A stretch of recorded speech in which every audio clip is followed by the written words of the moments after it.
Hello बच्चों, उम्मीद है आप फर्स्ट क्लास होंगे और अपने नीट कॉम्पिटिटिव एग्जामिनेशन की ज़बरदस्त तैयारी कर रहे होंगे। इसी में नीट फिजिक्स में हेल्प करने के लिए मैं ये डिटेल्ड वीडियो की सीरीज़ लेके आया हूँ। इसके बाहर से आपसे कुछ भी नहीं पूछा जाएगा नीट में, क्योंकि ये मैं पूरा सिलेबस आपको कवर करा रहा हूँ फिजिक्स आसान भाषा में और आपका पढ़ने में मन लगे विथ एनर्जी, दोनों बातें। देखिए, ध्यान रखिएगा कि नीट में अगर आप सिलेक्शन चाहते हैं गवर्नमेंट कॉलेज में, तो आपकी जो इच्छा है ना कि मैं या पसंद करते हैं कि बायो पढ़ना, जरूर पढ़ें, लेकिन केवल बायो पढ़ के आप सिलेक्शन को सुनिश्चित नहीं कर पाएंगे, क्योंकि मैक्सिमम बायो में 360 में 360 नंबर ही ला सकते हैं। तो इसलिए केमिस्ट्री के साथ साथ फिजिक्स पे स्पेशल फोकस आपका चाहिए, क्योंकि नॉर्मली ये देखा गया है कि नीट वाला जो बच्चा होता है फिजिक्स से जी चुराता है, डरता है थोड़ा। अगर वो डर निकल जाए और फिजिक्स में भी 150 160 आप स्कोर कर लें तो आराम से 650 नंबर तक पहुंच सकते हैं और आपका डॉक्टर बनने का सपना आराम से पूरा हो सकता है। तो हमेशा ध्यान रखिए कि जो जरूरत है जिस कॉम्पिटिटिव एग्जामिनेशन की, जिस तरह पढ़ने की, उस तरह पढ़ने की कोशिश कीजिए, ना कि हमारी जो इच्छा है। इच्छा एक है, अच्छी बात है, लेकिन जरूरत जो है वो करने की ज्यादा आवश्यकता है। इसी बात को मैं हमेशा ध्यान दिलवाता हूं आपको, और मेरा वादा है कि नीट फिजिक्स आपके लिए एकदम मैं आसान कर दूंगा। आपको मजा भी आएगा, कॉन्सेप्ट भी क्लियर होंगे और सवाल भी निकलेंगे।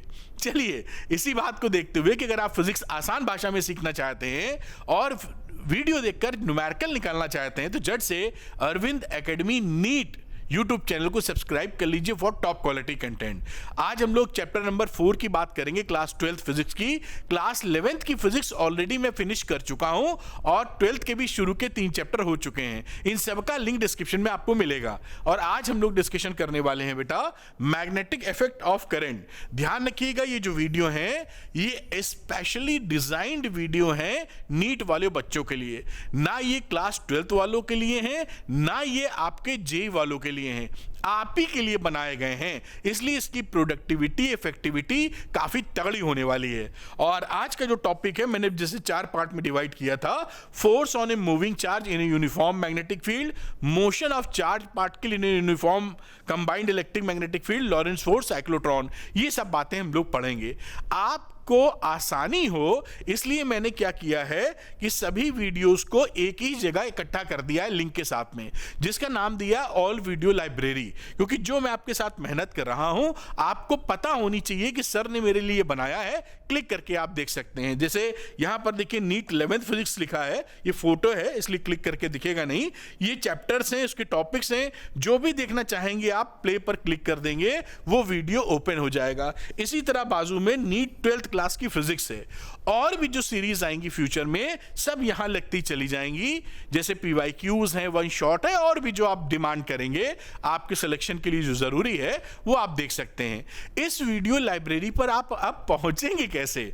2 तरीके हैं। एक तो तरीका बेटा क्या है कि आप अरविंद एकेडमी नीट के होम पेज पे चले जाएं और यहां पर देखिए यही लिंक आपको दिख रहा है, इसको क्लिक करिए, ऐसे खुल जाएगा। पहले वाले लिंक को क्लिक करते ही आप ऑल वीडियो लाइब्रेरी के लिंक पर लैंड अप कर जाएंगे।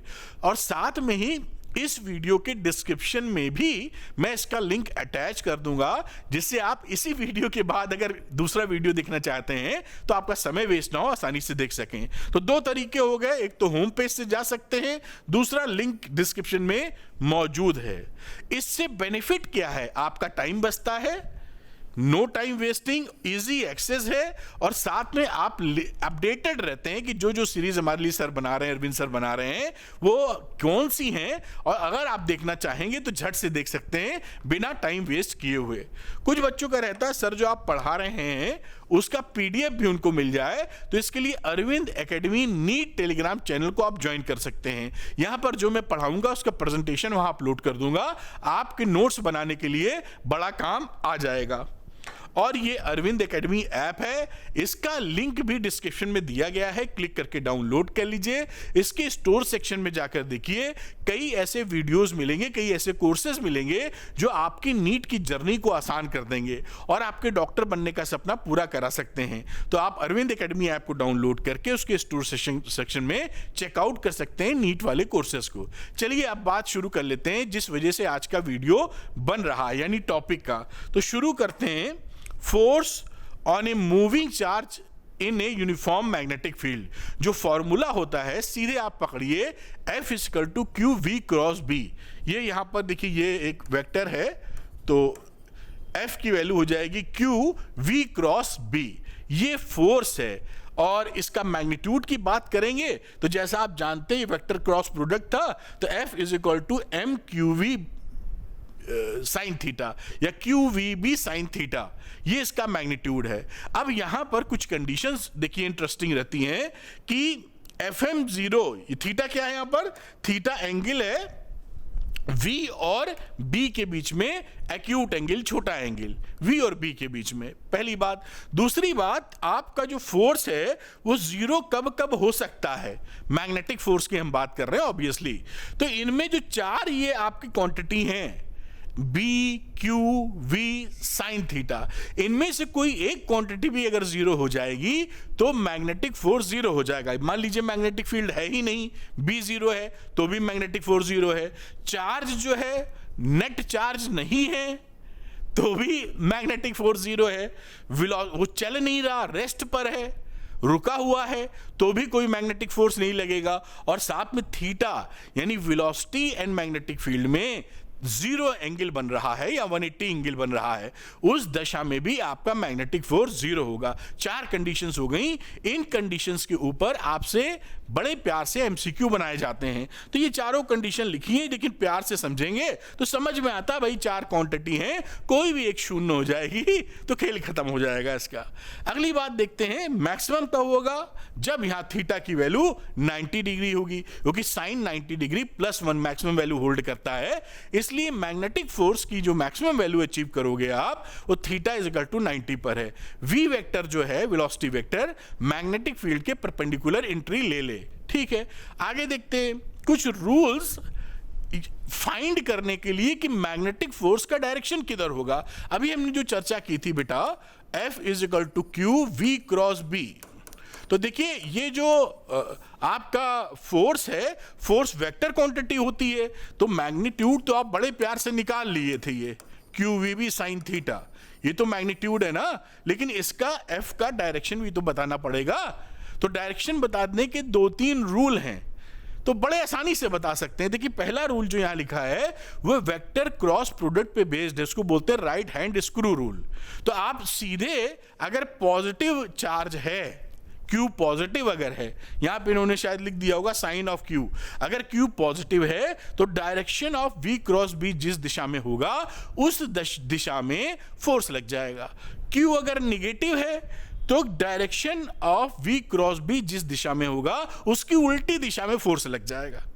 V क्रॉस B की दिशा कैसे निकालते हैं, राइट हैंड स्क्रू रूल से, जो वेक्टर क्रॉस प्रोडक्ट का रूल होता है कि इस तरह से आप V से B की तरफ घुमाएं एक स्क्रू को, और जिस डायरेक्शन में वो आगे बढ़ेगा that is the direction of V cross B। Vector cross product का डायरेक्शन निकालने वाला rule, right hand screw rule. ठीक, उसी का एक सिंप्लीफाइड वर्जन होता है जिसे राइट हैंड रूल बोलते हैं। वो भी वही चीज है जो यहां आपको मिलेगी, वो ज्यादा आसान पड़ता है, स्क्रू नहीं घुमाना पड़ता, हाथी घुमाना पड़ता है, भी आपको दिखाते हैं। खैर, उससे पहले आपको मिलेगा फ्लेमिंग का लेफ्ट हैंड रूल। तो फ्लेमिंग साहब क्या बता गए, लेफ्ट हैंड निकालिए अपना और तीनों उंगलियों को, अंगूठे को और ये क्या बोलते हैं, इंडेक्स फिंगर बोलते हैं, क्या बोलते हैं, और मिडिल फिंगर, ये तीनों को जेम्स बॉन्ड की तरह परपेंडिकुलर डायरेक्शन में पिस्तौल बना लीजिए। समझ गए, मतलब तीनों परपेंडिकुलर डायरेक्शन में। और इसकी ट्रिक क्या होती है याद करने की, आपने 2-3 साल से तैयारी कर ही रहे होंगे, मतलब 12th पढ़े होंगे। फादर मदर चाइल्ड, अंगूठा father, F for father, F for force, ये उंगली क्या, mother, M for mother, M for magnetic field, और ये क्या, C फॉर चाइल्ड या C फॉर करंट या पॉजिटिव चार्ज का मोशन। तो फादर मदर चाइल्ड, ये याद करने का तरीका हो गया, बस खेल खत्म। अब आपको क्या करना है, जिस डायरेक्शन में मैग्नेटिक फील्ड है, जो कि ये डायरेक्शन है, उसको मैग्नेटिक फील्ड की डायरेक्शन में रख दो और पॉजिटिव चार्ज के फ्लो को इस डायरेक्शन में भिड़ा दो। जिस डायरेक्शन में अंगूठा शो कर रहा है that is the direction of the force. तो फ्लेमिंग का लेफ्ट हैंड रूल किस काम आएगा कि जब कोई चार्ज यूनिफॉर्म मैग्नेटिक फील्ड में मोशन कर रहा है, उस समय मैग्नेटिक फोर्स का डायरेक्शन क्या होने वाला है। इससे भी निकाल सकते हैं। अब तीसरा रूल जो मैं बता रहा था वो होता है राइट हैंड रूल। बड़ा अच्छा रूल और सरल रूल है ये। बेसिकली जो राइट हैंड स्क्रू रूल होता है ना, V क्रॉस B वाला, उसी का सिंप्लीफाइड वर्जन है। Right hand vector cross product वाला रूल पढ़े ना, राइट हैंड स्क्रू रूल, उसी का सिंप्लीफाइड वर्जन है। इसमें स्क्रू नहीं लेना पड़ता है, आप अपना हाथ ले लेते हैं राइट हैंड। तो राइट हैंड ले लीजिए, अपनी हथेली को V की तरफ रखिए, जैसे V क्रॉस B निकाल रहे हो ना। बहुत ही सरल है, एक बार समझ जाओगे तो मजा आता है। राइट हैंड लिया, अपने पाम को आपने V की डायरेक्शन में लिया और B की तरफ घुमा दिया, ये ट्विंग V क्रॉस B। जिस डायरेक्शन में अंगूठा जा रहा है वो इसका V क्रॉस B का डायरेक्शन होता है। और फॉर्मूले से हमने देखा था कि V क्रॉस B का डायरेक्शन मैग्नेटिक लॉरेंस फोर्स यानी मैग्नेटिक फोर्स के दिशा में है। बस निकल आया, करना क्या है बस। ये रूल तो बड़ा कमाल का है, बहुत जगह लगता है, पकड़ के रखिए। Right hand rule, right hand screw rule का सिंप्लीफाइड वर्जन। तो इससे भी आप निकाल पाए कि भाई हालचाल या मैग्नेटिक फील्ड का फोर्स का डायरेक्शन किधर है। ये बात यहां पर समझ में आती है। और यहां पे जैसे एक इंटरेस्टिंग पॉइंट लिखा है कि जो मैग्नेटिक फोर्स होता है हमेशा V के परपेंडिकुलर होता है। इसका क्या मतलब है कि इसका यह मतलब हो गया कि F is perpendicular to ds upon dt, मतलब magnetic force is always perpendicular to the displacement. इसका मतलब है कि मैग्नेटिक फोर्स कोई वर्क डन यहां नहीं करेगा, क्योंकि वर्क डन में आप फॉर्मूला पढ़े थे ना, F dot ds Fs cos theta, और जब cos 90 आ गया है, हमेशा परपेंडिकुलर है एक फोर्स, तो उस समय उसका वर्क डन 0 होगा। तो मैग्नेटिक फोर्स जो वर्क डन करता है यूनिफॉर्म मैग्नेटिक फील्ड में, वो कितना होता है? शून्य। क्यों शून्य होता है? कि मैग्नेटिक फोर्स का डायरेक्शन हमेशा वेलोसिटी वेक्टर के या डिस्प्लेसमेंट वेक्टर के परपेंडिकुलर डायरेक्शन में होता है, इसलिए हमेशा वर्क डन इसका 0 आएगा। इस पे भी एमसीक्यू बड़ा आसानी से बन सकता है।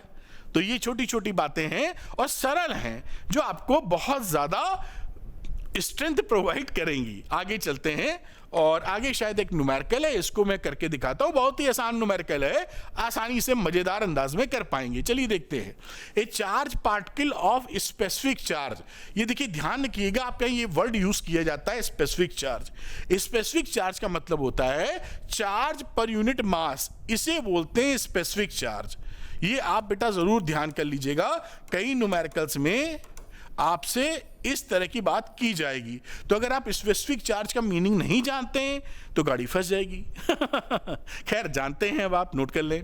खैर, तो charge per unit mass specific charge दिया है, जो यहां पर दिया हुआ है, मैं इधर लिख देता हूं 0.2 कूलाम पर किलोग्राम। बढ़िया। वेलोसिटी वेक्टर दे रखा है यहां बेटा 2i minus 3j metre per second at some instant in uniform magnetic field. ये यूनिफॉर्म मैग्नेटिक फील्ड है। देखिए कितने आसानी से सब काम होने वाला है। 5i प्लस 2j टेस्ला, ये मैग्नेटिक फील्ड है। पूछा क्या है? Find the acceleration of the particle. Acceleration of the particle निकालना है एट दिस इंस्टेंट। बड़े आराम से निकल आएगा। आप जानते हैं कि एक्सेलेरेशन का मतलब क्या होता है। देखिए, F is equal to ma। तो एक्सेलेरेशन क्या हो गया? F बाई मैग्नीट्यूड की ही बात कर लेते हैं अभी, या लिख ही दीजिए F बाई m, और F को क्या लिखोगे यहां पर? Q V cross B upon m। देखिए, ये लॉजिक भिड़ाना बहुत जरूरी है, वरना आप ढूंढते रह जाएंगे। बहुत सरल है, मैं मजाक करता रहता हूं बीच बीच में, जिससे मुझे भी अच्छा लगे और आपको भी लाइट फील हो। फिजिक्स है भाई मजेदार। तो यहां पर एक्सेलेरेशन निकालने के लिए जब कदम आपने बढ़ाया तो देखा कि ये Q upon M V cross B है। Q अपॉन M की वैल्यू तो ये दे रखी है, V क्रॉस B यहां से निकाल लेंगे, सवाल खत्म हो गया बस। तो ये देखिए एक्सेलेरेशन, मैं कलर को बदल लेता हूं जैसे मोनोटोनस ना लगे।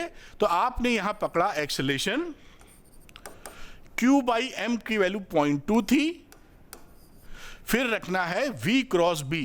तो बेटा V लिखा हुआ है 2i माइनस 3j वेक्टर है, क्रॉस प्रोडक्ट ले रहे हैं 5i प्लस 2j के बराबर। बस निकाल लीजिए। अब यहां पर देखिए, ये जब क्रॉस प्रोडक्ट निकालने की बारी आती है तो आपने एक मेथड सीखा होगा, डिटर्मिनेंट मेथड, लेकिन ये छोटू राम है इसलिए डिटर्मिनेंट मेथड नहीं लगाएंगे, ऐसा ही हो जाएगा। ये वेक्टर क्रॉस प्रोडक्ट निकालने के लिए एक डिटर्मिनेंट मेथड का आप यूज करते हैं, जिससे बड़ी अच्छी और सरल तरीके से V क्रॉस भी निकल सकता है, क्योंकि यहां पर दो वेक्टर है, ओरली निकल जाएगा बड़े आराम से, इसलिए उसका इस्तेमाल मैं यहां नहीं कर रहा हूं। देखिए कितने आराम से निकलेगा, 0.2। अब देखिए 2i का 5i से क्रॉस प्रोडक्ट लेंगे तो 0 होता है, i का i से, i क्रॉस i, खेल खत्म। अब यहां 2i का 2j से लेंगे तो मैं लिख रहा हूं 2i का किससे बचा, मैं लिख दूं, समझ पाओगे ऐसी उम्मीद कर रहा हूं। 2i का क्रॉस प्रोडक्ट लिया 5i से, मैं करके दिखा देता हूं, प्लस 2i का क्रॉस प्रोडक्ट लिया 2j से, और आगे बढ़े तो माइनस 3j का क्रॉस प्रोडक्ट लिया 5i से, और फिर इसका लास्ट वाले से लिया माइनस 3j का 2j से। ये ओरली हो जाता, लेकिन आपको सिखाने के चक्कर में मैंने थोड़ा इसको खींच दिया है। कई बच्चे हो सकता है अटक जाएं, अटकेंगे तो नहीं, फिर भी रिस्क नहीं लेना चाहता मैं। 0.2 i का क्रॉस i लेते हैं तो खेल खत्म हो जाएगा, नल वेक्टर मिलता है, ये खत्म हो गया, ऐसे 0 लिख देते हैं। और यहां पे चले तो 2 2 जा 4 आ गया, और i क्रॉस j क्या होता है, k कैप, बस देखिए कितने नाम से।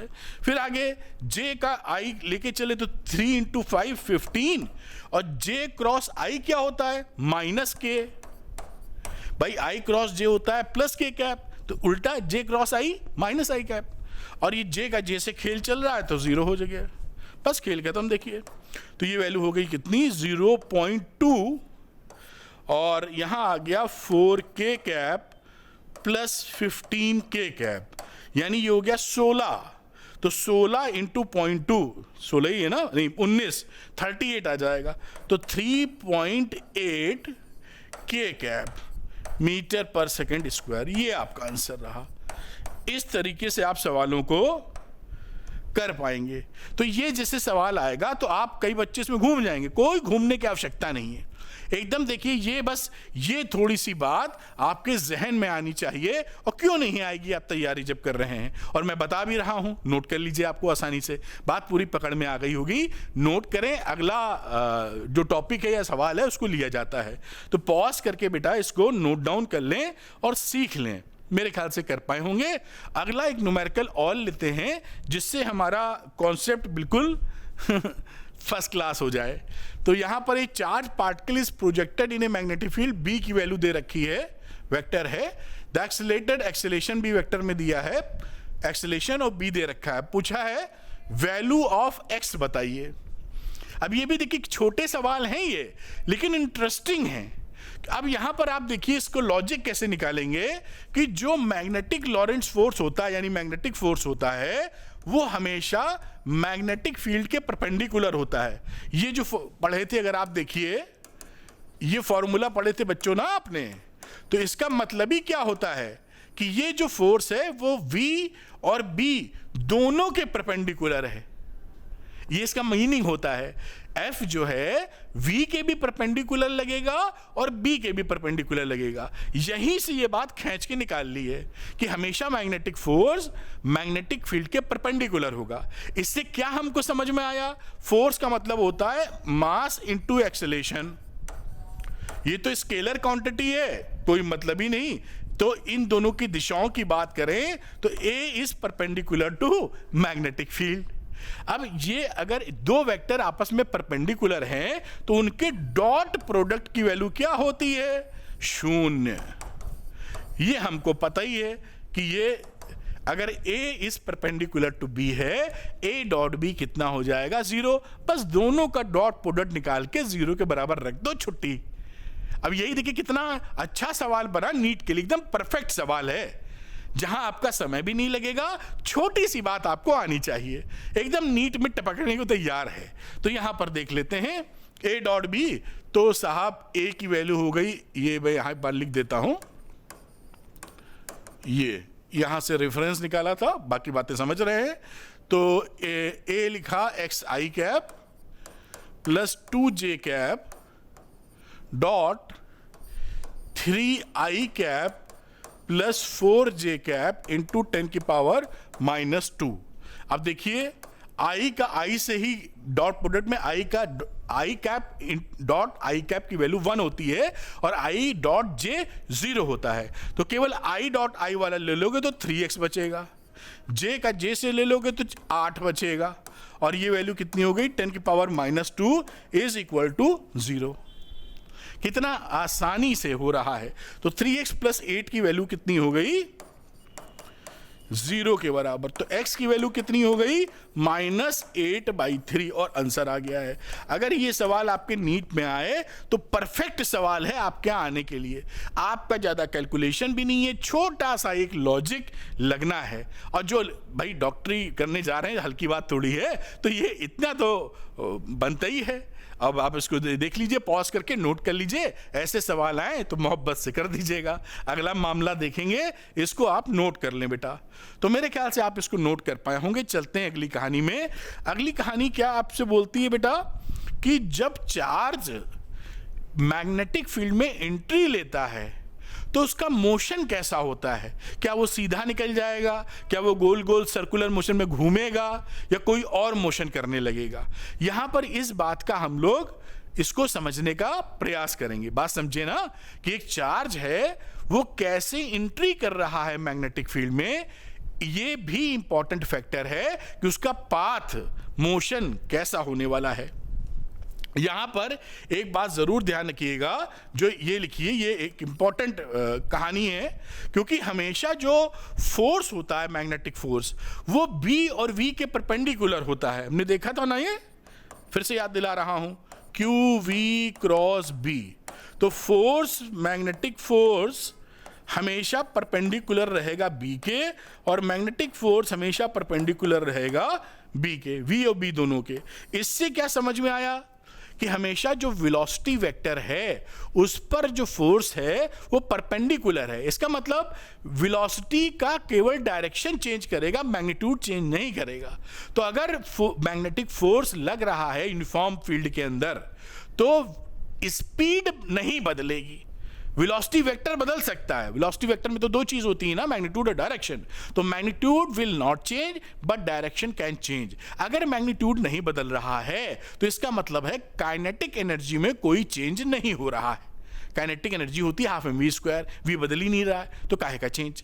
तो ये बात आप यहां समझ सकते हैं जो यहां पर लिखी है कि दस this force does not do any work on the particle.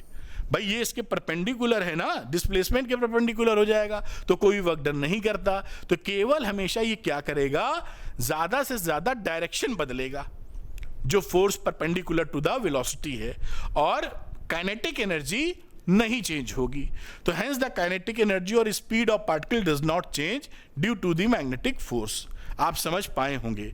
ये एक फिगर बनी है जहां मैग्नेटिक फील्ड से V को एक थीटा एंगल बनाते हुए चार्ज को, पॉजिटिव चार्ज को दिखाया गया है।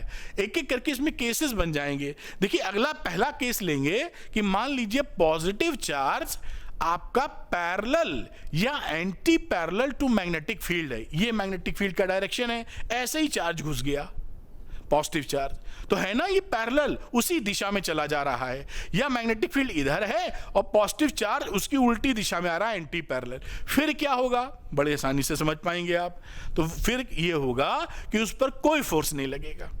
मैग्नेटिक फोर्स कैसे लगेगा, क्योंकि मैग्नेटिक फोर्स का तो वैल्यू होता है QVB sin थीटा, और थीटा या तो 0 कर दिए हैं आप या 180 कर दिए हैं तो फोर्स विल बी 0। यानी अगर पॉजिटिव चार्ज या निगेटिव चार्ज इस समय पैरेलल और anti parallel to the magnetic field घुस रहा है, इंटर कर रहा है, तो वो उस पर कोई फोर्स नहीं लगेगा। जिस दिशा में वो जा रहा था अनडिविएटेड उसी दिशा में चला जाएगा। अगर ऐसे जा रहा है मैग्नेटिक फील्ड की तरफ तो ऐसे चला जाएगा, ऐसे आ रहा है तो ऐसे आ जाएगा, बात खत्म, अनडिविएटेड निकल जाएगा। यही बात यहां समझाई गई है। तो केस नंबर 1 में जब थीटा हमारा 0 डिग्री हो या 180 डिग्री हो, यहां पर देख पाए, देखिए प्लस माइनस है, 0 डिग्री पे एंट्री ले रहा है या प्लस माइनस है और 180 डिग्री पर एंट्री ले रहा है, जिसे आप एंटी पैरेलल बोलते हैं।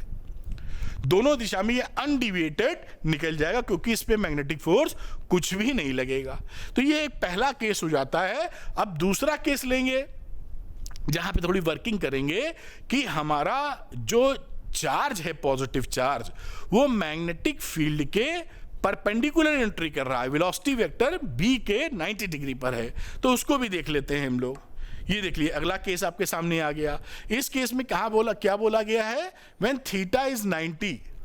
थीटा 90 का मतलब क्या है कि जो फोर्स लगेगा वो लगेगा मैक्सिमम, यानी QVB या BQV ये।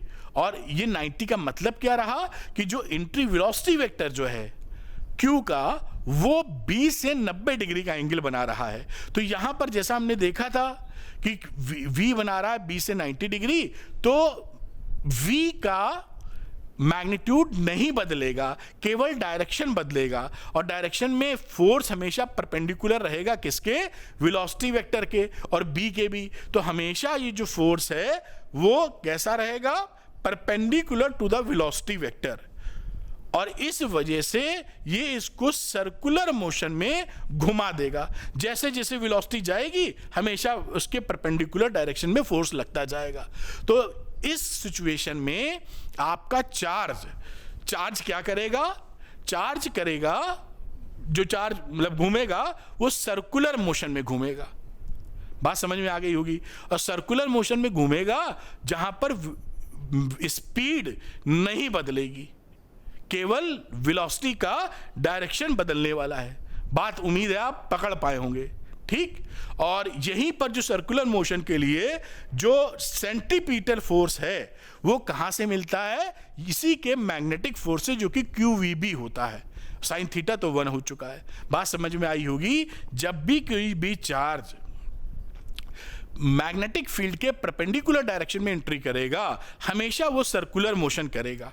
V मैग्नीट्यूड नहीं बदलेगा, डायरेक्शन V का बदल रहा है। और ये जो सर्कुलर मोशन है इसके लिए जरूरी सेंटीपीटल फोर्स कहां से मिलेगा, वो मिलेगा इसके मैग्नेटिक फोर्स से। ये बात आप इतना समझ गए होंगे जो मैंने बड़े प्यार से यहां पे बताई। अब यहां पे भी जो देखिए सर्कुलर मोशन चल रहा था, यहां पर ये था ना, ये चार्ज का सर्कुलर मोशन, ये प्लस मान लीजिए, ये वेलोसिटी वेक्टर है और यहां फोर्स मिल रहा था सेंटीपीटल फोर्स, जो हमेशा यहां पहुंचेगा प्लस वाला, तो सेंटीपीटल फोर्स Fm इधर लगेगा।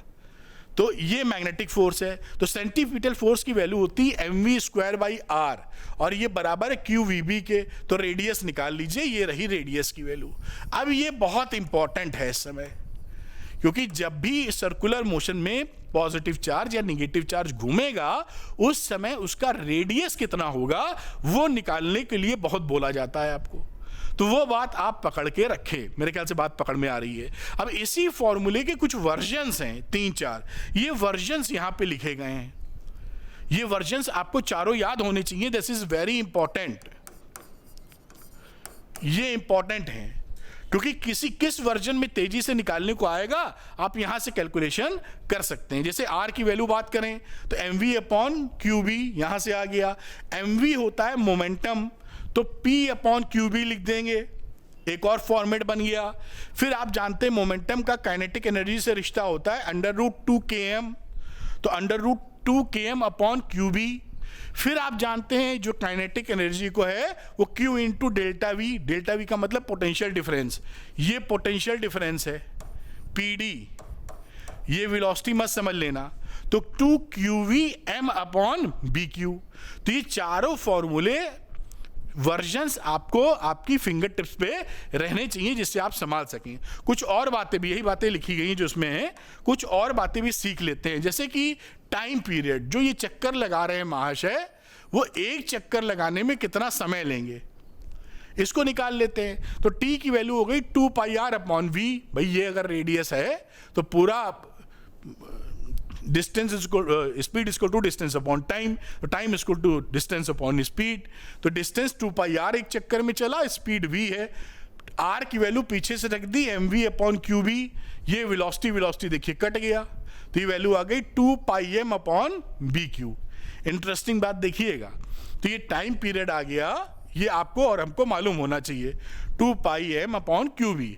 और एंगुलर स्पीड की बात देखें, ओमेगा 2 पाई अपॉन टी होता है, ये वैल्यू पुट कर दीजिए, ये एंगुलर स्पीड आ गई, बी क्यू अपॉन एम। अब फ्रीक्वेंसी भी लगे हाथ निकाल लो, तो ये फ्रीक्वेंसी की वैल्यू होती है 1 अपॉन टी, यानी B Q upon 2 pi M. ये सारे फॉर्मूले बड़े इंपॉर्टेंट हैं और आपको अच्छे से मालूम होने चाहिए। कुछ की पॉइंट्स एक बार नजर डाल लेते हैं, जैसे when a charge particle is projected perpendicular to the magnetic field, क्या क्या हो रहा है। पहली बात, पाथ इसका सर्कुलर है, plane perpendicular to the plane of the magnetic field, magnetic field से इसका पाथ सर्कुलर मोशन में जाएगा। दूसरा, स्पीड और काइनेटिक एनर्जी नहीं चेंज होगी, रिमेन्स कांस्टेंट, v का मैग्नीट्यूड नहीं बदलता है। वेलोसिटी एंड मोमेंटम का केवल डायरेक्शन बदलेगा, क्योंकि वेलोसिटी का डायरेक्शन बदल रहा है और मोमेंटम भी एक वेक्टर क्वांटिटी है, उसका मैग्नीट्यूड नहीं बदलेगा, डायरेक्शन बदलेगा। और अंतिम पॉइंट बड़ा इंपॉर्टेंट है, देखिए, time period of revolution, angular velocity and frequency, ये तीनों बातें इसमें देखें तो ये इंडिपेंडेंट होती हैं वेलोसिटी से and radius of circular path. This is very important point, कि आप कितनी भी स्पीड से उसको डालें, टाइम पीरियड पे असर नहीं पड़ेगा, इंडिपेंडेंट। इसमें कहीं भी वेलोसिटी नहीं आई है, तो जितनी भी तेज आप डाल देंगे, time period will be same. और कितना बड़ा चक्कर लगा रहा है या कितना छोटा चक्कर लगा रहा है, रेडियस कितनी है, उससे भी इसका कोई लेना देना नहीं है। तो ये जो तीनों, ये इंपॉर्टेंट फैक्टर है, मैं यहां पे हाईलाइट कर देता हूं। ये तीनों चीजें जो है, ये क्या है, independent from velocity and radius R. ये बड़ा इंपॉर्टेंट फैक्टर है जो आपको जरूर दिमाग में रखना चाहिए, इसका बड़ा काम आता है कि भैया वेलोसिटी कितनी भी ज्यादा कम कर दो, टाइम पीरियड नहीं बदलेगा, उसकी रेडियस कम ज्यादा हो जाएगी तो भी टाइम पीरियड नहीं बदलेगा। वेलोसिटी बढ़ाने घटाने से रेडियस पे फर्क पड़ता है, क्योंकि आपने रेडियस निकाला था ना, देखिए आर है mv अपॉन बी क्यू, तो वेलोसिटी बढ़ाओगे तो आर बढ़ जाएगा लेकिन टाइम पीरियड नहीं बढ़ेगा। देखिए ये जो लिखा है ना, v इज r इज, यहां पर देखें mv अपॉन क्यू बी, तो यहां आप देख पा रहे हैं कि वेलोसिटी बढ़ाने पर r बढ़ जाएगा, लेकिन इसका कोई भी फर्क इसके टाइम पीरियड, एंगुलर स्पीड या फ्रीक्वेंसी पे नहीं पड़ेगा, जो यहां पे तीनों चीजें मेंशन है। अब एक कदम और आगे हम लोग बढ़ते हैं और यहां पर यह जानने की कोशिश करेंगे कि जब चार्ज पार्टिकल एंट्री लेता है, तो जब वो बाहर निकलता है मैग्नेटिक फील्ड से, तो कितना डेविएट हो चुका होता है।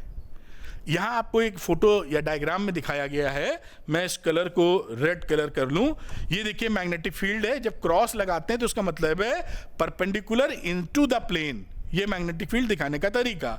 ये प्लस चार्ज यहां पे घुसा है परपेंडिकुलर टू द बी, ठीक, ऐसे घुसा, तो घुसने के बाद सर्कुलर मोशन करेगा, और यहां तक मैग्नेटिक फील्ड था, सर्कुलर मोशन किया, इसके बाद ये फटाक से निकल गया, ये टेंजेंशियली निकल गया, जो वेलोसिटी बनी हुई है। तो रास्ता ऐसे था और अभी रास्ता टेंजेंशियली ऐसे है, तो ये जो एंगल थीटा है, ये कितना होगा, डिविएशन। समझ पाए ना, मैग्नेटिक फील्ड को पार करने के बाद उसका डिविएशन कितना है, ये थीटा एंगल। अगर यहां से परपेंडिकुलर खींच दें हम इस पाथ को मिलाकर, तो दिस ये 90 कर दें, तो ये थीटा और ये थीटा बराबर हो जाएगा। क्यों बराबर हो जाएगा, आप देखिए ये टेंजेंट है ना, ये रेडियस है, तो दिस एंगल इज 90 और दिस होल एंगल इज 180, तो ये थीटा है, तो ये 90 माइनस थीटा होगा, और ये 90 माइनस थीटा, तो थीटा होगा, तो ये थीटा और ये थीटा यहां बराबर हो जाएगा। अब इसको कैलकुलेट करने के दो तरीके हैं, एक तो ओमेगा टी से कैलकुलेट कर सकते हैं भाई, थीटा आप जानते हैं ना कि W is omega is equal to theta by T, तो यहां पर अगर थीटा निकालना है तो ओमेगा टी से कैलकुलेट कर लीजिए आप। ओमेगा की वैल्यू पीछे से निकालिए, वो रख दीजिए, theta is equal to omega क्या था, बी क्यू अपॉन एम। इस तरीके से आप कितने टाइम तक ये रहा है इसमें उसको मल्टीप्लाई BQ अपॉन M से कर देंगे तो थीटा निकल आएगा, डेविएशन कितना है। दूसरा तरीका क्या है, देखिए एक तो एक तरीका, दूसरा तरीका ये है कि अगर हमारा ये जो x है ये r से छोटा अगर है या बराबर, उस कंडीशन में आप साइन थीटा ले लीजिए। तो ये साइन थीटा लोगे तो परपेंडिकुलर अपॉन हाइपो यानी x अपॉन r बन जाएगा। तो थीटा की वैल्यू क्या हो गई, sine inverse x upon r। ये एक दूसरा तरीका है, sine inverse x upon r। Condition क्या है, ये x हमारा r से छोटा होना चाहिए। अब अगर x r से बड़ा हो जाए तो आप साफ तौर पे देखेंगे, अगर तीसरी कंडीशन में if x is greater than r तो क्या होगा, डिविएशन 180 डिग्री हो जाएगा। उसकी फोटोग्राफ पीछे बनी है, तो theta will be 180 degree. Simple सी बात, ये तीन तरीके हैं जिस तरीके से आप कैलकुलेशन करते। मैं हटता हूं, पॉज करके आप इसको नोट कर सकते हैं। बाकी अगली स्लाइड में इसको और तरीके से दिखाया गया है। यहाँ पर आइए दिखाते हैं आपको, ये आप समझ पाए होंगे। और इसी बात को यहाँ मेंशन किया गया है।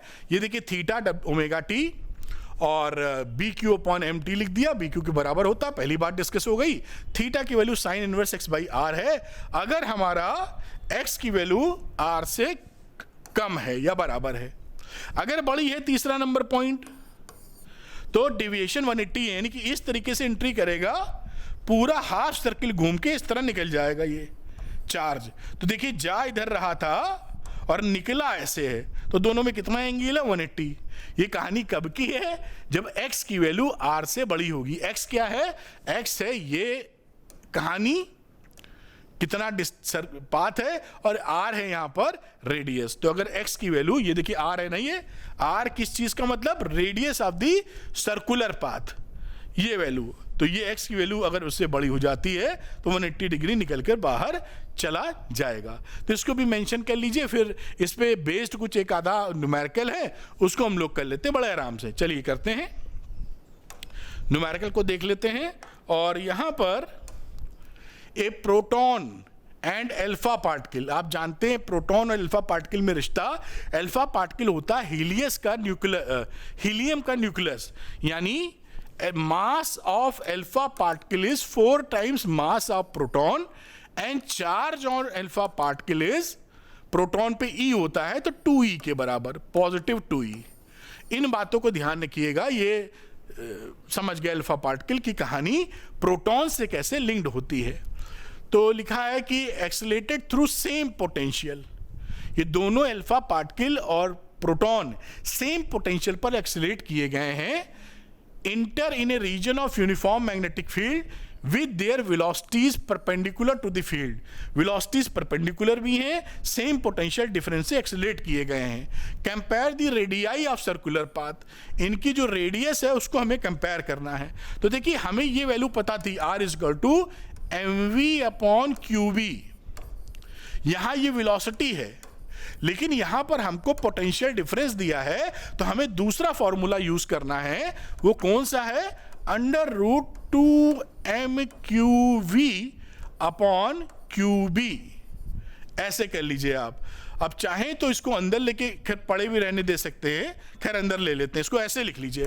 q 2 बार दिख रहा है ना, तो हम लोग इसको ऐसे लिख सकते हैं, 2mqv, रूट के अंदर ले गए तो q स्क्वायर b स्क्वायर, इस q से इस स्क्वायर को काट दो, तो ये 2mv अपॉन qb स्क्वायर। ये जो v है ये पोटेंशियल डिफरेंस है, वेलोसिटी मत समझ लेना, ये v अलग है, इसको मैंने घुमा दिया है, ये वेलोसिटी है और ये यहां पर पोटेंशियल डिफरेंस है। तो ये फॉर्मूला क्या बन गया हमारे पास, 2mv अपॉन qb स्क्वायर।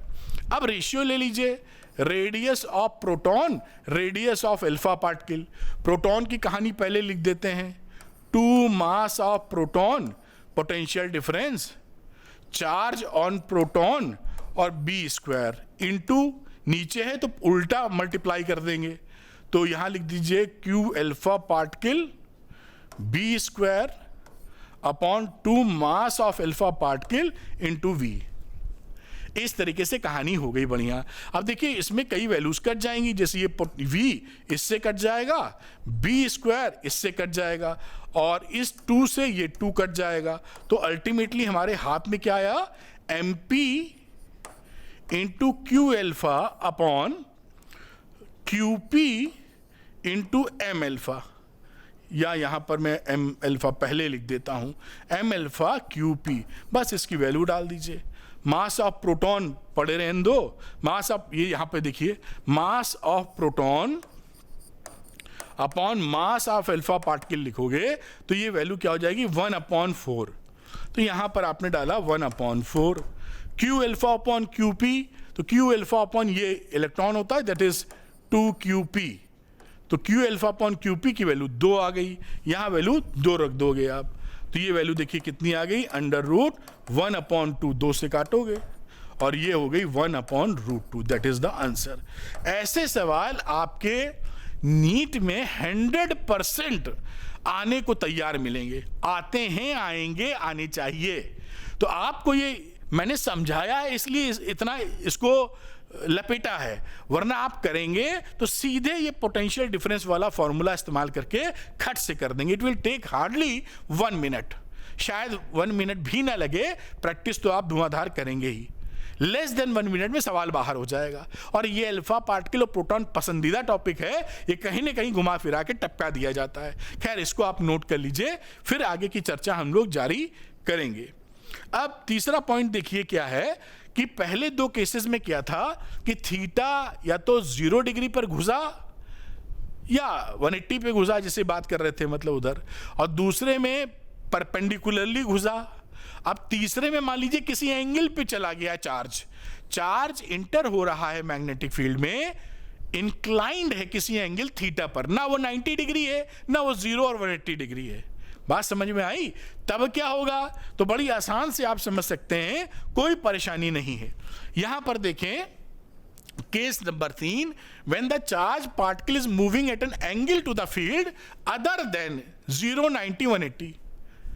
ये 2 केसेस हो चुके थे, 0, 180 का एक केस था और 90 का दूसरा केस था।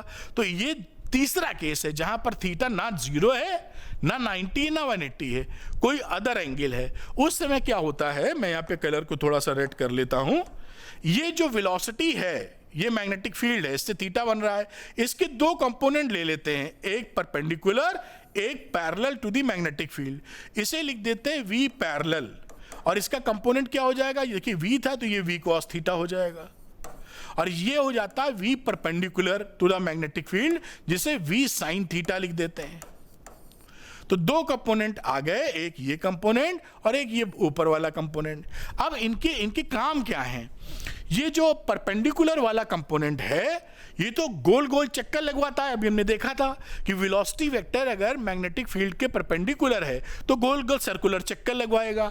ये V sin थीटा क्या करेगा, V परपेंडिकुलर गोल गोल घुमाने की कोशिश करेगा, और V cos थीटा इसको आगे बढ़ाने की कोशिश करेगा। तो देखिए दोनों काम हो रहे हैं, ऐसे गोल गोल घूम रहा है और आगे बढ़ रहा है। स्प्रिंग नुमा मोशन, जिसे फिजिक्स की भाषा में हेलिकल मोशन बोलते हैं। स्प्रिंग देखी ना आपने साइकिल की गद्दियों में, साइकिल कभी ना कभी तो चलाई होगी, हम नहीं चला रहे तो 2, 3, 4 साल पहले तो चलाई होगी।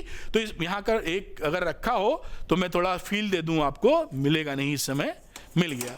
ये मैंने इसीलिए रखा था। देखिए इस तरह का मोशन, इसको मैं दिखाना चाहूंगा, इसे हेलिकल मोशन बोलते हैं। ये स्प्रिंग नुमा मोशन देखिए, देख रहे हैं ये कुछ इस तरह की कहानी, ऐसे मैं हटूं या जैसे भी आप समझ पाए, इस तरह का स्प्रिंग देख रहे हैं ना, ये ऐसे ऐसे ऐसे मोशन, क्योंकि गोल गोल घूम भी रहा है और आगे भी बढ़ रहा है। तो इस स्प्रिंग वाले मोशन को हम लोग क्या बोलेंगे, हेलिकल मोशन। तो इस समय ये कहानी क्या हो जाती है, हेलिकल मोशन हो जाता है। तो दोनों लोग मिलके काम करेंगे और हेलिकल मोशन हो जाएगा। वही चर्चा आगे हम लोग कर लेंगे। खैर आप ये समझ पाए होंगे। और हेलिकल मोशन कैसा फोटो दिखाते हैं, फोटो आप समझ चुके हैं, ऐसी फोटो बन जाती है। अब इसमें 2-3 बातें यहाँ सीख लेते हैं, फिर आगे हम उसकी चर्चा करेंगे। यहाँ पे ये हेलिकल मोशन हो गया, तो एक तो यहाँ पर निकालने को आता है रेडियस, कि ये किस रेडियस पे चक्कर लगा रहे हैं।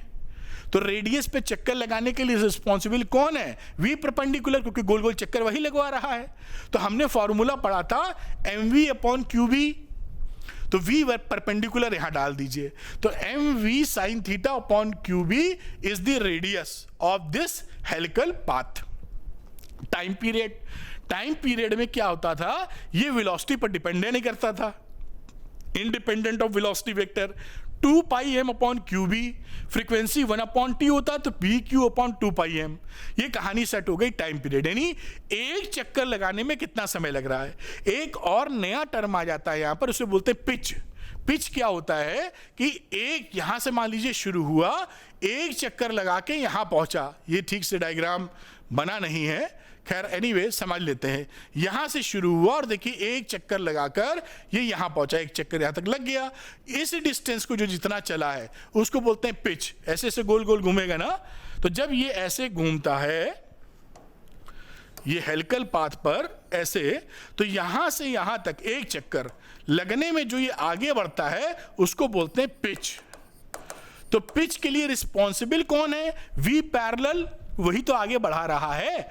तो अगर हम इस पिच को निकालना चाहें तो v पैरेलल को टाइम पीरियड से मल्टीप्लाई कर दें। टाइम पीरियड मतलब एक चक्कर में लगने वाला समय, और v पैरेलल का मतलब इस दिशा में जो मोशन हो रहा है जो कि v cos थीटा है।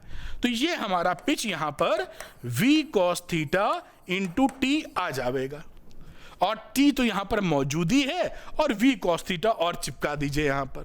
बस ये पिच का फॉर्मूला बन गया 2 पाई mv cos theta upon bq। ये तीन चीजें इसके अंदर होती हैं जो हमने समझ ली। एक तो radius of this helical path, फिर टाइम पीरियड, और उसके बाद क्या रहा, पिच। तो इसको आप नोट कर लीजिए, फिर आगे की हम लोग बात करते हैं। तो उम्मीद है बेटा आप इसको नोट कर पाए होंगे। चलते हैं इस पे एक न्यूमेरिकल कर लेते हैं जिससे क्लैरिटी हमारी और जबरदस्त लेवल की हो जाए। तो आइए करते हैं अगला न्यूमेरिकल। लिखा है beam of protons with a velocity of 4 × 10⁵ metre per second enters in a region of uniform magnetic field of 0.3 Tesla. The velocity makes an angle 60 degree. यहां पर देखिए v और b के बीच में एक एक्यूट एंगल बन गया 60 डिग्री का। ना ये 90, ना ये 0 है, ना ये 180 है, यानी हेलिकल मोशन होना है यहां। With the magnetic field find the radius of the helical path taken by the proton beam and the pitch of the helix. तो अब आपको हमें यहां पर v परपेंडिकुलर और v पैरेलल निकालना पड़ेगा। तो v पैरेलल क्या होता है, v cos थीटा, v कितना है 4 × 10⁵ into cos theta. Cos theta की वैल्यू क्या आ जाएगी 1/2। तो ये वैल्यू हो गई 2 × 10⁵।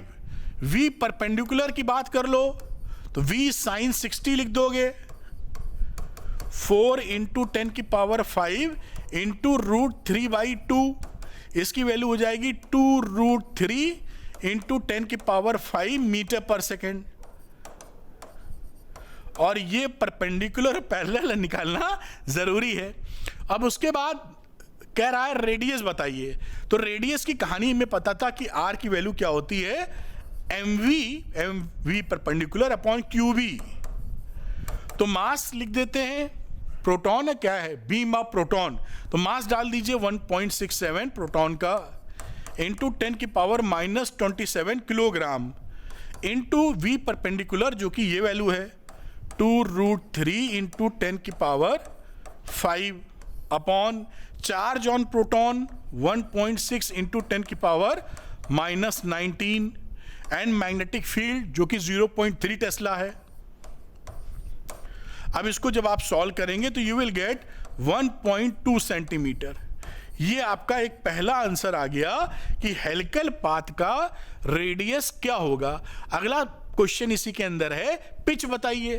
तो पिच निकालना बड़ा आसान, चाहे तो पिच का फॉर्मूला लगा दीजिए, या हम लोग कैसे निकालेंगे, पिच की बात P की करें तो v parallel into time period कर देंगे। तो टाइम पीरियड की वैल्यू निकाल लो। टाइम पीरियड क्या होता है 2πr upon v perpendicular, 2πr upon v perpendicular, या सीधे जो वैल्यू लिखना 2πr समझ गए ना, और v परपेंडिकुलर दिशा में ये आ गया। तो 2π की वैल्यू डालो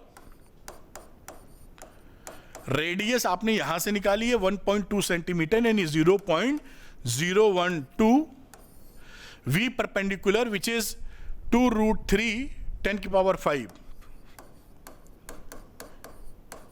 इस तरीके से। वरना पिच का आप डायरेक्ट फॉर्मूला भी लगा सकते हैं, ये देखिए थोड़ा कैलकुलेशन मांगेगा, अदरवाइज 2 MB वगैरह वगैरह रखेंगे तब भी आंसर आ जाएगा, या यहां पर जिस तरह निकाल रहे हैं उस तरह भी कर सकते हैं, कोई टेंशन की बात नहीं है। अब P की बात करनी चले तो V पैरेलल रख लीजिए, V पैरेलल कितना है 2 × 10⁵, तो ये रहा आपका 2 × 10⁵ इंटू टाइम पीरियड, ये जो आपने T बना रखा है यहाँ, यानी 2 × 3.14 0.012 अपॉन 2√3 × 10⁵। अब इसको कैलकुलेट कर लीजिए, ये वैल्यू आ जाएगी 4.4 सेंटीमीटर, ये इसकी पिच है। इस तरीके से देखिए लॉजिक आपके क्लियर होने चाहिए और बड़े आराम से सवालों को आप निकाल पाएंगे। मैं हटता हूं, पॉज करके नोट कर लीजिए, अगली चीज हम लोग आगे डिस्कशन में लाते हैं। खैर आप इसको पॉज करके बेटा नोट कर पाए होंगे, अच्छा न्यूमेरिकल है, समझ में आता है। अब अगली जो कहानी है वो कंबाइंड जो लॉरेंट्ज फोर्स होता है, वो लॉरेंट्ज फोर्स दो तरह के फोर्सेस हैं। जब हम लॉरेंट्ज फोर्स बोलते हैं दोनों मिला के, एक इलेक्ट्रिक वाला फोर्स, इलेक्ट्रिक लॉरेंट्ज फोर्स, एक मैग्नेटिक फोर्स जो मैग्नेटिक लॉरेंट्ज फोर्स है, दोनों को कंबाइंड कर देंगे तो लॉरेंट्ज फोर्स कहलाता है। देखिए क्या मैं बोल रहा हूं, Fe जब लिखते हो तो इसे बोलते हैं इलेक्ट्रिक लॉरेंट्ज फोर्स, Fb लिखते या M लिखते हो मैग्नेटिक फील्ड वाला तो इसे बोलते हैं मैग्नेटिक लॉरेंट्ज फोर्स। अब जब दोनों फोर्सेस को हम कंबाइंड कर देते हैं तो इसका नाम क्या बोलते हैं, केवल लॉरेंट्ज फोर्स। तो यहां पे चर्चा की जा रही है कि आपका किसी भी स्पेस में इलेक्ट्रिक फील्ड और मैग्नेटिक फील्ड दोनों मौजूद हैं, उस समय चार्ज एंटर कर रहा है तो फिर उस पे क्या क्या कहानियां बनेंगी, चलिए देख लेते हैं। तो टोटल जो फोर्स लगेगा वो लगेगा क्या, इलेक्ट्रिक प्लस मैग्नेटिक फोर्स। तो इलेक्ट्रिक फोर्स होता Q × E और मैग्नेटिक होता QV × B। दोनों फोर्सेस को जोड़ दीजिए उनके डायरेक्शंस के साथ, तभी तो वेक्टर सम किया गया है यहाँ पर। और यहाँ पर आप देख पाए कि this force was the first given by Lorentz साहब, तो इनको लॉरेंट्ज फोर्स बोल देते हैं।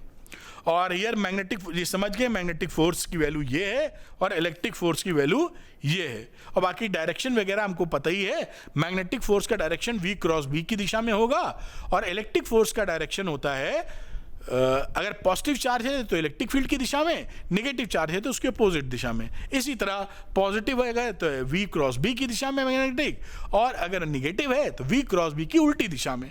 ये इसके डायरेक्शन की बातचीत हो गई। अब केस लेते हैं नंबर 1 कि जब V, E and B collinear होते हैं, यानी इस समय जो एंट्री हो रही है तीनों के तीनों एक डायरेक्शन में, ये देखिए V, B, ये B और E। आपको पता है कि जब मैग्नेटिक फील्ड की दिशा में एक चार्ज पैरेलली इंटर करता है तो मैग्नेटिक फोर्स कुछ नहीं लगता, क्योंकि QVB sin थीटा में sin 0 हो जाता है, तो यहां पर मैग्नेटिक फोर्स 0 हो जाएगा, FB विल बी 0 लिखा होगा यहां पर। तो मैग्नेटिक फोर्स FB की जगह FM लिखे होंगे, FM इज इक्वल टू 0, क्योंकि ये दोनों कोलिनियर हैं। केवल यहां पर चार्ज पर जो फोर्स लगेगा वो इलेक्ट्रिक फोर्स लगेगा FE, और FE की मतलब होता है Q × E, और Q × E से ही आप एक्सेलरेशन निकाल सकते हैं, क्योंकि F का मतलब होता है M × A बराबर Q × E। तो एक्सेलरेशन क्या हो गया, QE/M। यही बात यहां पर देखिए लिखी गई है। तो magnetic force will be 0 but there is electric force, और इलेक्ट्रिक फोर्स की वैल्यू का एक्सेलरेशन QE/M से निकाला जाएगा। ये एक्सेलरेशन बहुत पसंद करते हैं टीचर लोग पूछना, तो आप इसको पकड़ के रखें। अब ये केस नंबर 1 था। अब अगला केस देखते हैं। वो केस क्या है कि जब ये म्यूचुअली परपेंडिकुलर है, ये VBE velocity vector, magnetic field और इलेक्ट्रिक फील्ड तीनों परपेंडिकुलर हैं, और तीनों इस तरह परपेंडिकुलर हैं कि मैग्नेटिक फोर्स और इलेक्ट्रिक फोर्स का वेक्टोरियल सम 0 है। इसका मतलब क्या हुआ कि जो मैग्नेटिक फोर्स है और जो इलेक्ट्रिक फोर्स है वो दोनों एक दूसरे के अपोजिट डायरेक्शन में हैं और इक्वल हैं। अगर ऐसी कंडीशन हो जाए तो क्या होगा, देखिए यहां पर ये आपको पहले समझाया गया है कि ये मैं रेड कलर लूंगा तब ज्यादा अच्छा दिख पाएगा। ये वेलोसिटी वेक्टर है जो कि एक्स एक्सिस की तरफ जा रहा है। ये आपका मैग्नेटिक फील्ड इलेक्ट्रिक फील्ड वाली कहानी है जो वाई एक्सिस की तरफ है, और फोर्स लग रहा है आपका मैग्नेटिक वाला अपोजिट, यानी मैग्नेटिक फील्ड किधर है, जेड डायरेक्शन में। This is Z direction magnetic field, Y direction electric field, और वेलोसिटी वेक्टर एक्स डायरेक्शन। तो तीनों लोग कैसे हो गए, एक दूसरे के म्यूचुअली परपेंडिकुलर।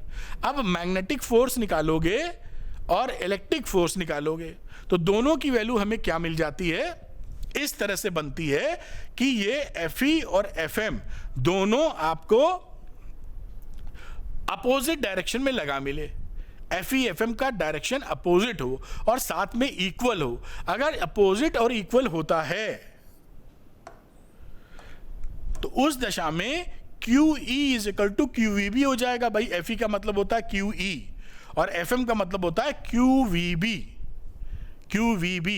तो इस समय V की वैल्यू आ जाती है E/B। यहां से देखिए ये Q कट जाएगा, V is equal to E/B। और इस कॉन्सेप्ट को यूज करते हैं एज ए वेलोसिटी सिलेक्टर। यहां पर लिखा है कहीं पर, आप समझ जाइए, ये वेलोसिटी सिलेक्टर के काम आता है। वेलोसिटी सिलेक्टर का मतलब क्या है, मतलब ये है कि यहां से अगर बहुत तरह की वेलोसिटीज के इलेक्ट्रॉन दागे, प्रोटॉन दागे, कुछ भी दागे, चार्ज पार्टिकल दागे, और आपने यहां पर ऐसा छेद कर दिया, सपोज कि आप चाहते हैं कि जो यहां पे 100 लोग निकल रहे हैं उनमें से जिसकी वेलोसिटी 2 मीटर पर सेकेंड है वही इस छेद से बाहर निकले, बाकी लोग इस छेद में ना जाएं। तो आप E और B को ऐसे सेट कर दोगे रेशियो को कि 2 मीटर पर सेकंड के बराबर आ जाए, तो ये जो V है ये सीधा चलता चला जाएगा, क्योंकि इस पे इलेक्ट्रिक और मैग्नेटिक फोर्स दोनों इक्वल अपोजिट लग रहे हैं, सीधा पार हो गया। लेकिन बाकी जो बंदे हैं जो 2 मीटर पर सेकंड के नहीं है वो या तो कुछ इधर घूम जाएंगे, depending on the nature of the charge, कुछ इधर घूम जाएंगे, इस छेद को पार नहीं करेंगे। क्या हुआ, आपने डिफरेंट वेलोसिटीज में से कोई पर्टिकुलर वेलोसिटी सेलेक्ट कर ली है कि हम ये इसको जाने देंगे, बाकी स्टॉप कर लेंगे, इसीलिए इसको बोल रहे हैं वेलोसिटी सिलेक्टर। ये कितनी अच्छी चीज है ना, कि एक तरीके से डोर है और 10 लोग खड़े हुए हैं, उनमें से आपका एक दोस्त है, बाकी 9 लोग अनवांटेड हैं। तो उस दोस्त को आप अंदर आने देंगे और अनवांटेड वाले को आउट कर देंगे, भैया दरवाजा नहीं खुला आपके लिए, आप कहीं और जाओ। तो ये वेलोसिटी सेलेक्टर का कॉन्सेप्ट है जो बड़े काम का है। मैंने इसका एप्लीकेशन भी बताया कि कितना सुंदर एप्लीकेशन इसका बन जाता है। अब देखिए वेलोसिटी सेलेक्टर की बात हो गई, नोट देख लेते हैं। If only magnetic field is present, अगर केवल मैग्नेटिक फील्ड प्रेजेंट है तो इलेक्ट्रिक फील्ड 0 कर दो और मैग्नेटिक फोर्स का फॉर्मूला लगा दो, और कहीं पर मैग्नेटिक फील्ड 0 है तो केवल इलेक्ट्रिक फोर्स का फॉर्मूला लगा दो। क्या जाता है, बड़ी सिंपल सी बात हो गई। तो ये कहानी इसकी हो गई कि जहां पर electric force, electric field, magnetic field और वेलोसिटी तीनों लोग मौजूद हैं और कुछ खास तरह के कॉम्बिनेशंस। अच्छा, 1-2 न्यूमेरिकल इसमें लगा देते हैं जिससे हम चीज़ों को और अच्छा समझ पाएं। तो चलिए साहब, a charge particle having charge 2 coulomb is thrown with velocity this one, इसकी वेलोसिटी है 2 कूलम का चार्ज है भाई, inside a region having electric field this one and magnetic field 5K। Magnetic field भी दिया, इलेक्ट्रिक फील्ड भी दिया, दोनों लोग मौजूद हैं, एक चार्ज को वेलोसिटी के साथ धकेल दिया है। Find initial Laurent force acting on the particle. और लॉरेंट फोर्स की वैल्यू हम जानते हैं, अभी सीखी थी, QE plus V cross B, ये टोटल लॉरेंट फोर्स है। इसी फॉर्मूले में चीजें पुट कर देनी है। तो यहां पर Q की वैल्यू है 2 कूलम, इलेक्ट्रिक फोर्स क्या रहा, इलेक्ट्रिक फील्ड क्या रहा 2J, वेलोसिटी वेक्टर क्या है 2I plus 3J cross B vector है 5K। बस इसको निकाल लिया जाए, काम बन जाएगा हमारा। चलिए आगे चलते हैं। 2 लिखा, इसको लिखा 2J, और यहां पर I क्रॉस K है। देखिए तो I क्रॉस K की वैल्यू क्या हो जाएगी, -J कैप। तो 2 लिख देते हैं और 2 × 5 यानी 10 माइनस जे कैप। फिर जे को के से करेंगे, जे क्रॉस के करोगे तो आई आ जाएगा, तो 15 आई कैप। जोड़ मारो तो ये 2 घट जाएगा इसमें से, तो -8 आ जाएगा। 2 पहले वाले को 15 आई लिख लेते हैं और फिर -8 जे लिख लेते हैं। अब 2 से मल्टीप्लाई कर दो तो ये आ गया 30 I - 16 J. This is the force. Units जो भी होगी न्यूटन प्यूटन वो आंसर आ जाएगा। ये देखिए फोर्स आपने निकाल दिया। ये कौन सा फोर्स है? लॉरेंट्ज फोर्स। जब भी लॉरेंट्ज फोर्स बोला जाए उसके अंदर इलेक्ट्रिक लॉरेंट्ज फोर्स और मैग्नेटिक लॉरेंट्ज फोर्स जोड़ के बनता है वो। आप नोट कर लीजिए, बहुत ही सरल सवाल था, कोई भी तकलीफ मेरे ख्याल से आपको नहीं हुई होगी। चलिए अगला सवाल करते हैं, एक न्यूमेरिकल और है उसको भी परफॉर्म करेंगे। ये देखिए अगले न्यूमेरिकल पे आ गए। यहां पर लिखा हुआ है a proton beam passes without deviation. Proton beam without deviation pass कर रही है through a region of space. अगर विदाउट डिविएशन है तो वेलोसिटी सिलेक्टर वाला कॉन्सेप्ट काम आ जाएगा। मैग्नेटिक फोर्स इलेक्ट्रिक फोर्स के बराबर है और अपोजिट डायरेक्शन में, तभी एन डिविएशन होगा, वरना नहीं होगा। Where there are uniform transverse mutually perpendicular electric and magnetic force, एक दूसरे के परपेंडिकुलर है इलेक्ट्रिक और मैग्नेटिक फोर्सेस। E की वैल्यू दे रखी है ये और B की दे रखी है ये। Then the beam strikes a grounded target. Find the force imparted by the beam on the target if the beam current is equal to this one. शुरू में पढ़ेंगे तो सवाल लगेगा समझ ही में नहीं आ रहा, लेकिन शांति से कर लेंगे। अनडिविएशन है, चार्ज या प्रोटॉन इज मूविंग अनडिविएटेड लिख देते हैं। इसका मतलब क्या है? दोनों फोर्सेस अनडिविएटेड यानी net force is 0। Net force is 0 मतलब जो आपका इलेक्ट्रिक फोर्स है वही इक्वल अपोजिट में मैग्नेटिक फोर्स है, यानी QE is equal to QVB। Q से Q वेलोसिटी सिलेक्टर वाला कॉन्सेप्ट आ गया, E/B। ये बात यहां पर आप देख पाए। और साथ में क्या है? करंट एसोसिएटेड क्या है? एसोसिएटेड करंट I की वैल्यू NE के बराबर होती है। I is equal to NE। और ये चार्ज प्रोटॉन की कहानी है, तो N कितने हो गए? ये N क्या है? Number of protons per unit time, और साथ में हो गया I/E। N को लिख देते हैं क्या है? Number of protons per unit time. तो I को NE लिख दीजिए, फ्लो ऑफ चार्ज बोलते हैं ना पर यूनिट टाइम, तो Q/T, तो T N 1/T को N से रिप्रेजेंट कर दिया नंबर, और कितने चार्ज आ रहे हैं। इस कॉन्सेप्ट को पकड़िएगा, इसी से काम बनेगा। अब फोर्स निकालने की बारी आई, तो फोर्स क्या हो जाएगा? मोमेंटम लिख देते हैं पहले। मोमेंटम ऑफ प्रोटॉन वो हो जाएगा कितना? mv के बराबर। तो फोर्स कितना रहा इम्पार्ट? वो फोर्स रहा n × mv। ये देखिए चेंज इन मोमेंटम कितना हो जाएगा एक तरीके से mv, और एक सेकंड में कितने बंदे जा रहे थे? n। तो डेल्टा P/डेल्टा T की वैल्यू तो f होती है। f क्या होता है? Rate of change of momentum, और यही rate of change of momentum ये है। डेल्टा T का मतलब एक यूनिट टाइम में n लिख दिया है, और mv एक का था, तो total change in momentum n × mv हो गया। इस बात को भी पकड़ ले। अब वैल्यूज डाल दें यहां पर। n की वैल्यू क्या थी? I/E, साथ में m × v, v है E/B। अब सारी वैल्यूज डाल के कैलकुलेट कर लीजिए बस। करंट है 0.80 और इलेक्ट्रॉन पे चार्ज है 1.6 × 10⁻⁻19। मास ऑफ प्रोटॉन, प्रोटॉन पे चार्ज है 1.67 × 10⁻⁻27। E/B की बात कर लो तो इलेक्ट्रिक फील्ड कितना है? 220। मैग्नेटिक फील्ड कितना है? 50 × 10⁻³ मिली टेस्ला लिखा है। अब इसको आप सॉल्व कर लेंगे पूरी वैल्यू को, तो you will get 3.6 into 10⁻⁻5 Newton. ये आपका आंसर आ गया। यहां पर ये थोड़ा सा कॉन्सेप्ट, ये थोड़ा पकड़ने की ज़रूरत है दिमाग में, और ये पकड़ने की ज़रूरत है।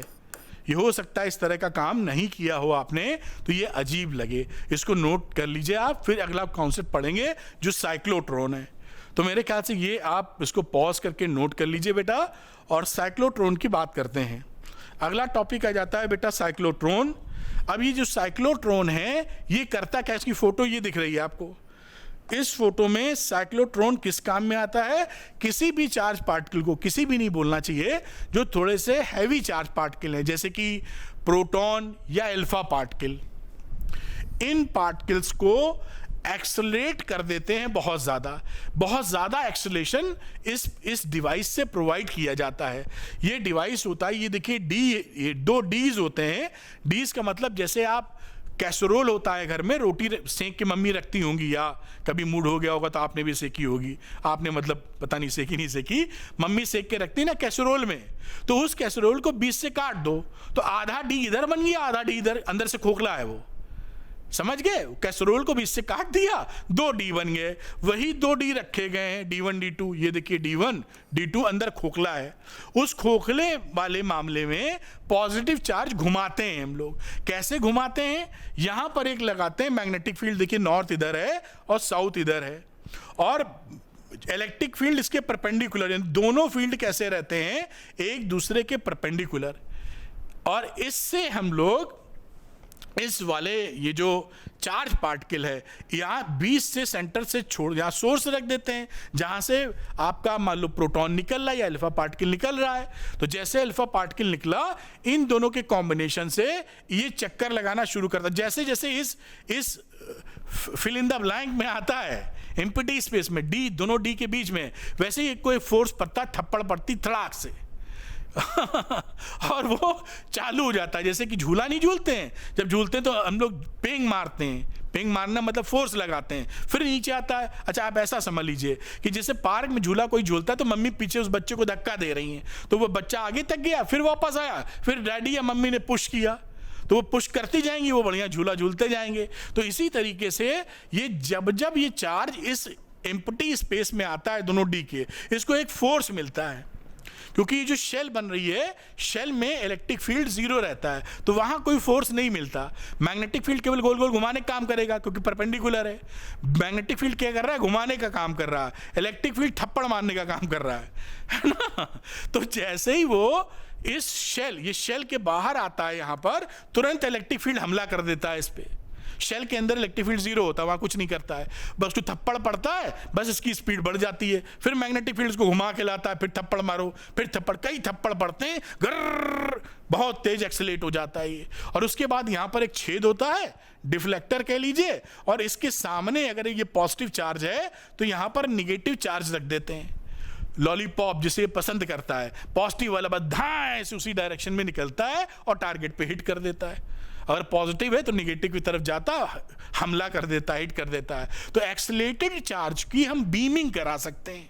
ये डिवाइस साइक्लोट्रॉन क्या करेगा, एक्सेलरेटेड एक चार्ज को बहुत ज्यादा एक्सेलरेशन प्रोवाइड कर देगा और काफी तेज रफ्तार से किसी टारगेट पर आप हिट करा सकते हैं। ये पूरा कॉन्सेप्ट इसके पीछे लगा है।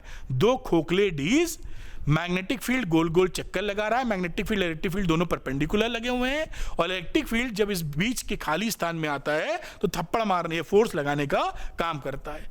अब ये साइक्लोट्रॉन समझ गए आप कि ये बहुत ज़्यादा एक्सेलरेशन प्रोवाइड करता है, लेकिन इसकी कुछ लिमिटेशंस भी हैं, वो भी बात करेंगे। उससे पहले कुछ बातें कर लेते हैं। जैसे जो टाइम पीरियड है, यहाँ साइक्लोट्रॉन फ्रीक्वेंसी ले लेते हैं। साइक्लोट्रॉन फ्रीक्वेंसी की वैल्यू ये रहेगी, इसको आप याद कर लीजिए, QB/2πm। अब क्या होता है इसकी लिमिटेशन के तौर पे, अच्छा इसमें एक बात देखिए कि cyclotron is based on the fact that the time period of one revolution is independent of the speed and radius. ये इंडिपेंडेंट है स्पीड और रेडियस से, यानी स्पीड कितनी भी हो जाए टाइम पीरियड वही रहेगा। है ना, क्योंकि यहां पर ना हम लोग ऑक्सीलेटिंग फील्ड लगाते हैं। ये देखिए, ये जो इलेक्ट्रिक फील्ड लगाया ये एक ऑक्सीलेटिंग इलेक्ट्रिक फील्ड है। एक बार ये प्लस, एक बार ये माइनस, एक बार ये प्लस, एक बार ये, तो ऑक्सीलेटिंग इलेक्ट्रिक फील्ड होता है। तो हमारा ये जो घूमने वाला चार्ज है ये उसी समय वहां पहुंचे जिस समय थप्पड़ पड़ने वाला हो। थप्पड़ तो ऐसे समझ लीजिए पड़ रहा है, एक बार इधर से पड़ रहा है, एक बार इधर से पड़ रहा है, 2 थप्पड़ हैं, फोर्स मतलब ठक ठक। तो जब ये ठक ये मारने को चले तो ये यहाँ पर पॉजिटिव चार्ज मौजूद हो जो थप्पड़ खा सके, और फिर जब इधर मारने को चले तो वो चीज मौजूद हो। तो मौजूद होने का मतलब क्या है कि चार्ज जो चक्कर लगा रहा है वो सिंक्रोनाइज हो इसकी ऑक्सीलेटिंग फ्रीक्वेंसी से, तभी तो जब ये ठोकर मारने आएगा तो यहां पर चार्ज मिलेगा जो धक्का खा पाएगा। वरना ये इसने थप्पड़ मारा और ये चार्ज पहुंचा ही नहीं है तो थप्पड़ लगेगा कैसे? बात समझ में आई ना? ये बात क्यों बता रहे हैं? क्योंकि अभी इसका इस्तेमाल कर लेंगे। तो इसमें स्पीड और रेडिएशन का कोई मतलब नहीं होता, इस फ्रीक्वेंसी या टाइम पीरियड इंडिपेंडेंट होता है, इसलिए बढ़िया चलता रहता है। अब यहां पर देखिए कुछ बातें और देख लेते हैं। इसमें जो energy, maximum energy of particle कितनी मिल जाती है बेटा? उसकी वैल्यू मिल जाती है Q² B² upon 2m into R0²। और R0 क्या है? Maximum radius of circular path followed by positive ion. अब यहां 2 लिमिटेशंस हैं। एक तो इसके अंदर हल्के पार्टिकल्स जैसे इलेक्ट्रॉन को हम एक्सीलरेट नहीं करा सकते हैं, हम प्रोटॉन और अल्फा पार्टिकल को करा पाएंगे क्योंकि इलेक्ट्रॉन का मास बहुत कम होता है। जैसे ही एक्सेलरेशन देता है ये इसको, वो बहुत जल्दी आउट ऑफ सिंक हो जाता है, आउट ऑफ स्टेप हो जाता है। क्यों स्टेप का मतलब? थप्पड़ जब मारना है उस समय चार्ज पहुंच ही नहीं पा रहा है, वो पहले निकल गया या बाद में निकला तो थप्पड़ ही नहीं खा पाता।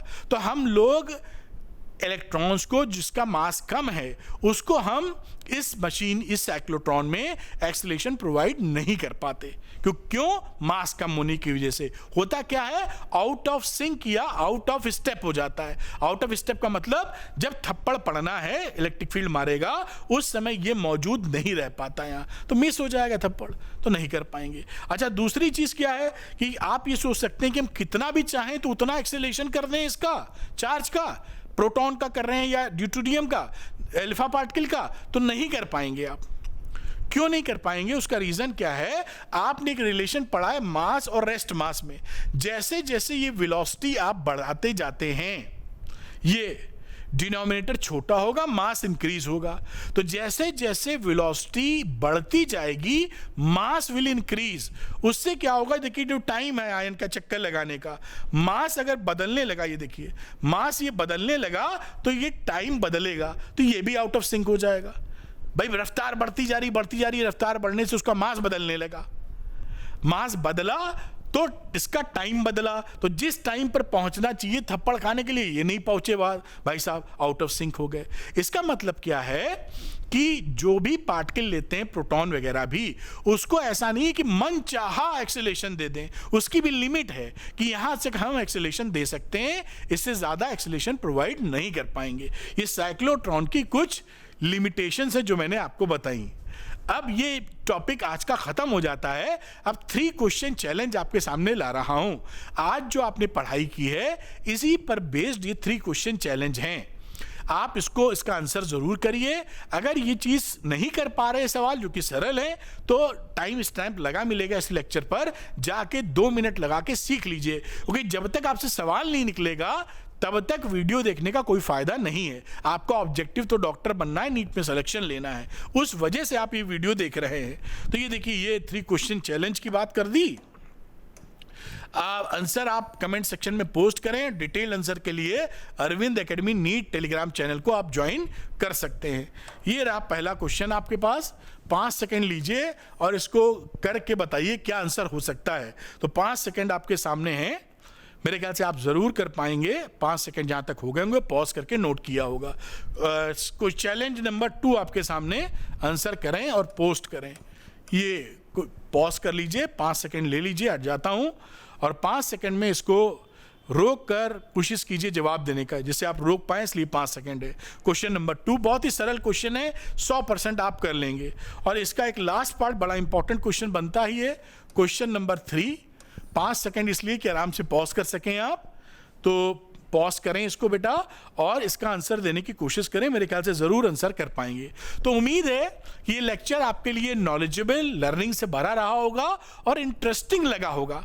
मेरी कोशिश है कि मैं फिजिक्स सरल भाषा में पढ़ाऊं और इंगेजिंग पढ़ाऊं, आपको पढ़ के लगे कि समझ में आ रहा है, पॉजिटिव फीलिंग आए कि अरे यार आसान है। जब ऐसा लगने लगता है तो आपका दिल करेगा फिजिक्स को पढ़ने के लिए, कॉम्प्लेक्सिटी नहीं रखनी है अपने को, जिससे आप नीट में फिजिक्स पे थोड़ा सा फोकस करके 150-160 नंबर ला पाए और 650 का टारगेट कम से कम अचीव कर सकें गवर्नमेंट कॉलेज में जाने के लिए।